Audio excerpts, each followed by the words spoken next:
Welcome, Namaste and Aloha. We continue our journey through the Srimad Bhagavatam. In the previous chapter, the sages of Naimisharanya placed six profound questions at the feet of Suta Goswami, asking about the supreme good for humanity, the essential teachings of the scriptures, and the place where Dharma has taken shelter in this age of Kali. Today, we open the second chapter of the first canto, where Suta begins his reply. The opening 11 verses are the architecture of the entire Bhagavatam. Before Sutta speaks of Krishna, he establishes who is qualified to hear, what the goal of all human inquiry is, and how the absolute truth itself is structured. These verses are a doorway. Once we walk through them, the rest of the Bhagavatam opens. Section 1, the setting and the speaker. Suta Goswami, having heard the questions of Shaunaka and the assembled sages, is described as fully satisfied. The verse uses a beautiful word, abhinandya, which means he congratulated them, he honored their inquiry. This is not flattery. In the Vedic tradition, the quality of a question reveals the quality of the questioner. When sages ask about the welfare of the world, about the essence of Dharma, about the Lord himself, the speaker recognizes that the audience is ready. Suta Goswami then prepares to answer, and the very first thing he does before saying a single word about Krishna is to offer obeisances.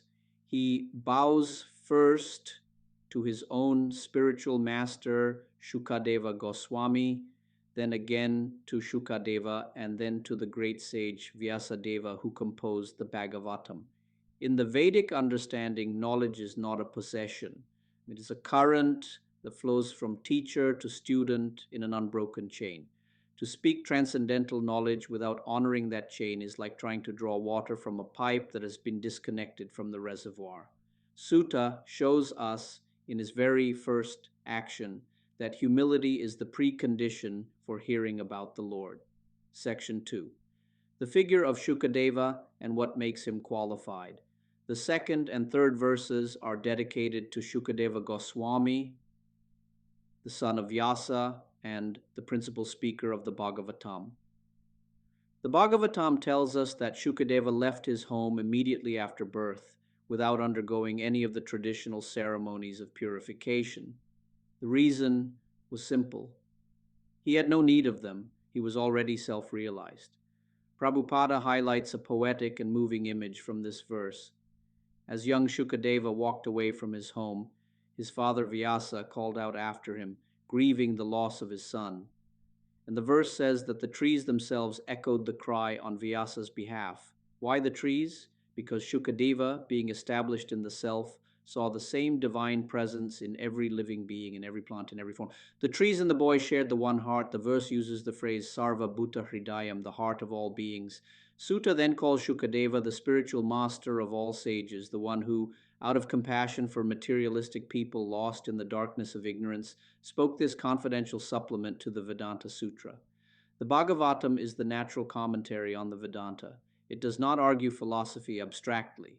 It tells the story of the absolute truth as a person, and through that story, it reveals what dry logic alone can never reach. Section 3.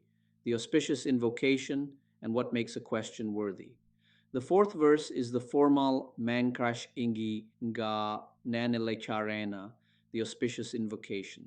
Sutta offers obeisances first to Narayana, the Supreme Lord, then to Naranarayana Rishi, the eternal pair of sages who represent the soul and the supersoul, then to the goddess Sarasvati, the personification of learning, and finally to Vyasadeva, who arranged the Vedas. Only then does Sutta declare that he will now recite Jayam, the victorious narration. Krishna Katha, the discussion of Krishna, is itself called Jayam because it is the conquest of ignorance, of birth and death, of all the obstacles that stand between the soul and its true home. In the fifth verse, Sutta tells the Brahmanas, your questions are most relevant, Sadhu, glorious. Because they pertain to Lord Krishna, they are of universal benefit. Such questions bring suprasidati, a deep settled contentment that nothing material can disturb. Section 4. The architecture begins. Para Dharma. Now we come to the heart of these 11 verses. The sixth verse delivers the Bhagavatam's central thesis. It answers the question, what is the highest activity, the supreme Dharma for all of humanity? The answer is breathtaking in its directness. The supreme occupation, the paradharma, the topmost duty of every human being, is loving devotional service rendered to the transcendent Lord, the Lord beyond the reach of the material senses. He is called adhokshaja. The service must be rendered with two qualities.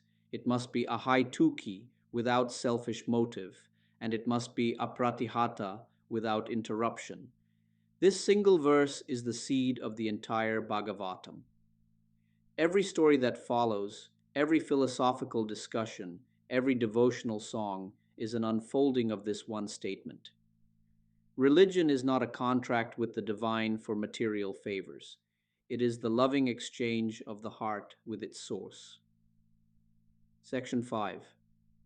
The fruit of bhakti and the warning against empty ritual. The seventh verse explains what happens when one practices bhakti yoga directed to Vasudeva. Two qualities arise spontaneously: jnana, true knowledge of the self and of the absolute, and vairagya, detachment from the temporary and material. Both arise without separate striving. They are byproducts of love. This is one of the most liberating teachings in all of Vedic literature. We don't have to renounce the world by force. When the heart turns toward Krishna, the world quietly loosens its grip on its own. The eighth verse delivers a sober warning. Any duty performed, any ritual executed, any religious practice followed that does not produce attraction to hearing the message of the Lord is described in the verse as shrama eva hi kevalam, mere useless labor. Prabhupada is uncompromising on this point.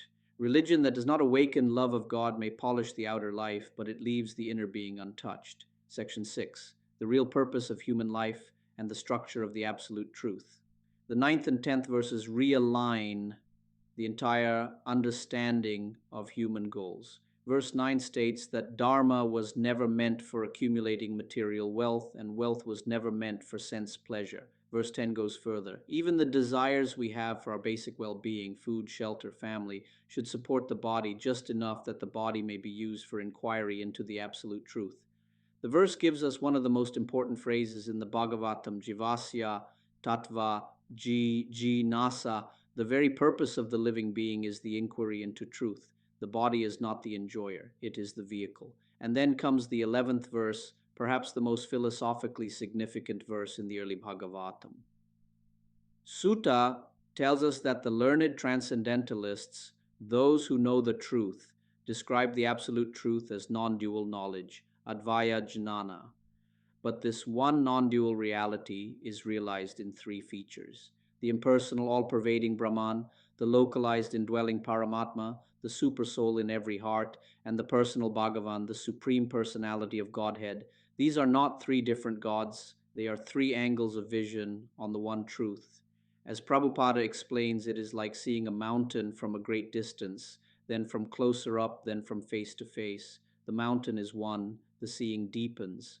Now let us bring these 11 verses into our own lives, both for those just beginning their adult journey and for those who have walked many decades. For younger generations, these verses speak with surprising relevance. Modern life often presents two extremes: chase sensory experience or retreat into cynicism. The Bhagavatam offers a third path. You do not have to renounce the world to find meaning, and you do not have to numb yourself to survive it. A career, a relationship, a creative project can all be vehicles for tattva jijnasa when held with the right intention. The qualities you most want, clarity, equanimity, freedom from compulsion, arise naturally when the heart is connected to its source. For elder generations who have already tested the promises the world makes, these verses are a homecoming. Material success does not silence the deeper hunger. The Bhagavatam honors that hunger. It says, "This longing in you is not a flaw. It is the soul recognizing it was made for something more." The years ahead can become the most spiritually rich years of your life, devoted to hearing, to remembrance, without distraction. The 11 opening verses of chapter 2 give us the entire map. The supreme activity is loving service to the Lord without selfish motive and without interruption. From that service flow knowledge and detachment as natural fruit. Religion without devotion is empty labor. The The body and the world are vehicles for inquiry into the Absolute, and the Absolute, though one, reveals itself in three features: Brahman, Paramatma, and Bhagavan. This is the foundation upon which the rest of the Bhagavatam will build. Thanks, Namaste and Mahalo.